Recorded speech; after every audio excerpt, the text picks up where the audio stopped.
কি ভেবেছিলেন আমি আপনাকে ধরতে পারবো না? এমনটাই বলছে শ্রাবণ মৃত্তিকাকে।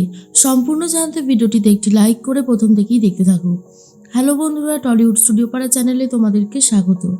গল্পের শুরুতেই দেখা যায় যে শ্রাবণ বারবার করে একটা কথাই ভাবতে থাকে, কখন আসবে ওই মাস্কম্যান। কারণ আজকে পুরোটাই মাস্কম্যানের জন্য পরিকল্পনা করা হয়েছে। এর মধ্যেই শ্রাবণ নিজের মতো গান গাইতে শুরু করে দিয়েছে। কারণ শ্রাবণ অপেক্ষা করতে থাকে মৃত্তিকা ঠিক কখন আসবে। আর অন্যদিকে ওম, রোহিণী সবাই মিলে খাচ্ছে, কিন্তু তবুও যেন কারোর মনে একটুও শান্তি নেই। শ্রাবণ আসেনি তো, শ্রাবণকে ছাড়া এসব কি আর সম্ভব? তখনই মৃত্তিকা হঠাৎ করে অ্যাক্টিং করা শুরু করে দেয় আর বলে, হ্যালো, আমি এক্ষুনি আসছি। কি করে এটা হলো? এই তিনটে কথা বলে। আর তখনই সানায়া বলে, কি হয়েছে মম, তুমি এতটা ব্যস্ত হয়ে গেছো কেন? মম তখন বলে, বলো না, আমার এক চেনা পরিচিতের হঠাৎ করে শরীরটা খারাপ লাগছে, আমি এক্ষুনি আসছি, তোমরা খেতে থাকো, আমি যাবো আর আসবো। বলেই বেরিয়ে চলে যায়। রানুর খাওয়া বন্ধ হয়ে গেছে। তখনই রানু বলে, যা, নতুন বৌদি তো টাকা না দিয়েই চলে গেল, কি হবে তাহলে? ওম তখন বলে, তুমি খাও না, অসুবিধা নেই, আমি আছি তো, আমি দিয়ে দেবো টাকা। এরপরেই কাকাই তখন বলে, কি হলো রানু, খাচ্ছ না কেন? রানু তখন বলে, খেতে ইচ্ছে করছে না তো। কাকাই বলে, কি খাচ্ছ, কোথায় বসে খাচ্ছ, সেটা কখনোই গুরুত্বপূর্ণ না। কাদের সাথে বসে খাচ্ছ আর কোন পরিস্থিতিতে বসে খাচ্ছ সেটা অনেক বেশি জরুরি, কি বলো? তখনই সবাই বলে, একদমই ঠিক বলেছ, আমিও এই কথাটাই বলছিলাম।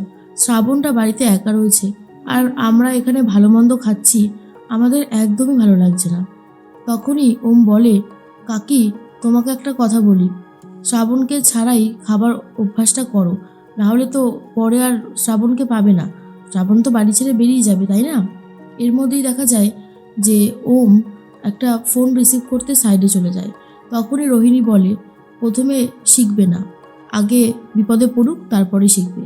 এরপরে ফোন এসেছে, একজন ক্লায়েন্ট ফোন করে বলে, আপনাদের বারে কি এখন শ্রাবণ গান গাইছে না?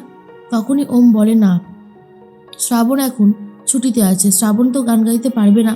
তখন সে বলে, তাহলে থাক, আমি ভেবেছিলাম শ্রাবণ গাইলে আমরা যাব, কিন্তু না, শ্রাবণ গাইছে না যখন, তাহলে সম্ভব না। ওম বলে, কেন, অন্যরা সবাই গাইছে তো, অসুবিধার কি আছে? কিন্তু তার শ্রাবণকেই চাই। এরপর ওমের মুখের ওপর বলে দেয়, না, সেটা সম্ভব না, কারণ আমাদের ভালো লাগছে না, সেই জন্যই। এরপরেই সবাই মিলে তখন খেতে থাকে আর বলে, এ কি, ওম কোথায় গেল, ওমকে তো দেখছি না। আর অন্যদিকে শ্রাবণ তো এখনও গান গেয়েই চলেছে। আর মনে মনে ভাবে, এতটা সময় হয়ে গেল, মাস্কম্যান কি তবে আসবে না? কিন্তু মাস্কম্যান অলরেডি পৌঁছে গেছে, রান্নাঘরের এক কোণায় বসে আছে। আর অন্যদিকে দেখা যায় ওম আরেকটু এগিয়ে গেলেই ধাক্কা খায় শেঠজির সাথে।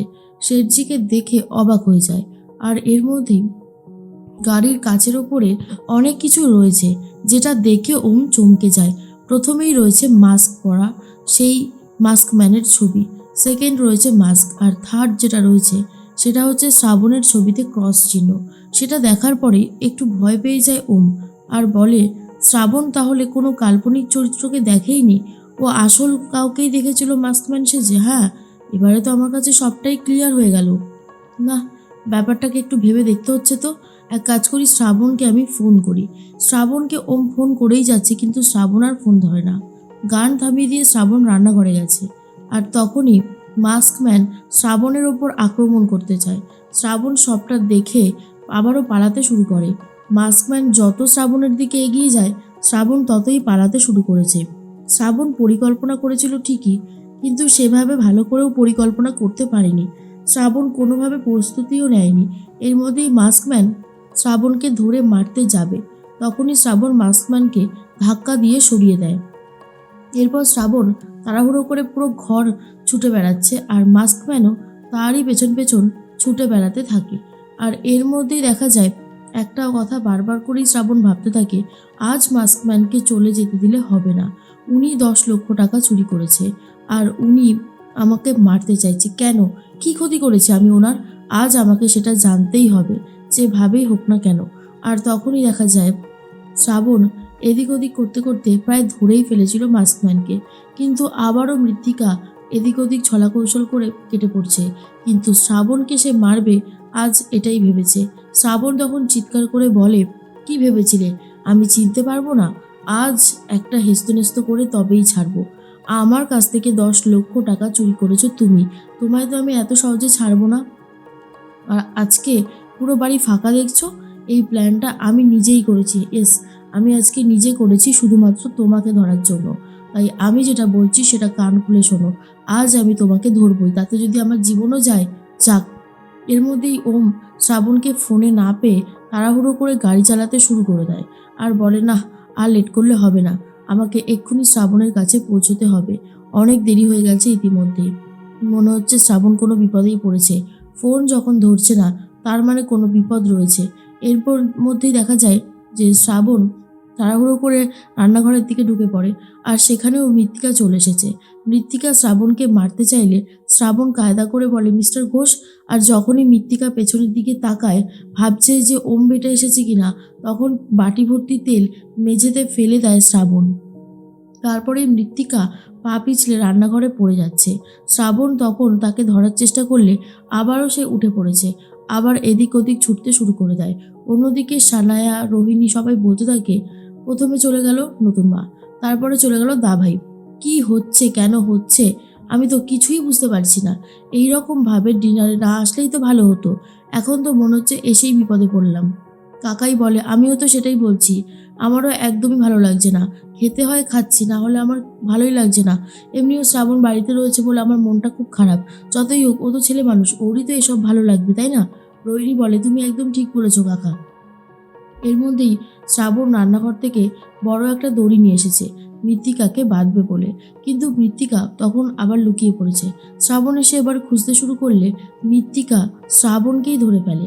শ্রাবণ তখন আবারও কোনো মতন জোর খাটিয়ে মৃত্তিকাকে ফেলে দেয়, আর তারপরে হাতে কিছুটা লঙ্কার গুঁড়ো ছিল আর সেটা ছিটিয়ে দেয় মৃত্তিকার চোখে। আর তখনই মৃত্তিকা আহা বলে চিৎকার করে ওঠে। তখন শ্রাবণী মৃত্তিকার গলা শুনে বুঝতে পেরে যায় আর বলে, গলাটা তো খুবই চেনা চেনা লাগলো। তার মানে যেটা ভেবেছিলাম, যেটা সন্দেহ করেছিলাম সেটাই ঠিক। এরপর শ্রাবণ কিছুক্ষণের জন্য যেন হারিয়ে যায়। তখন মৃত্তিকা এবার শ্রাবণকে জব্দ করতে চাইছে। শ্রাবণ যত পেছোতে শুরু করে, মৃত্তিকা ততই আস্তে আস্তে এগিয়ে যাচ্ছে। যখনই শ্রাবণকে মারতে যাবে তখন চলে এসেছে ওম। ওম এসে মৃত্তিকার হাত ধরে নেয়, আর মৃত্তিকা কোনোভাবেই শ্রাবণকে মারতে পারে না। তখনই শ্রাবণ বলে, মিস্টার ঘোষ আপনি এসে গেছেন, আমি বলেছিলাম না মাস্কম্যান আছে, এই যে সেই মাস্কম্যান যে আমাকে বারবার মারতে চেয়েছে, যে 10 লক্ষ টাকা চুরি করেছে, আর সব সময় আমাকে মারতে চাই, ডেয়ারিতে আগুনও ধরিয়েছিল, এই মাস্কম্যানই। তখনই ওম বলে, প্রথমে আমি শ্রাবণের কথা বিশ্বাস করিনি, কিন্তু এখন তো আমি নিজের চোখে দেখতে পাচ্ছি, আমি তো আজকে আপনাকে ছাড়বো না। আর তখনই মৃত্তিকা মনে মনে বলে, যা, তাহলে কি আজ আমি ধরা পড়ে গেলাম?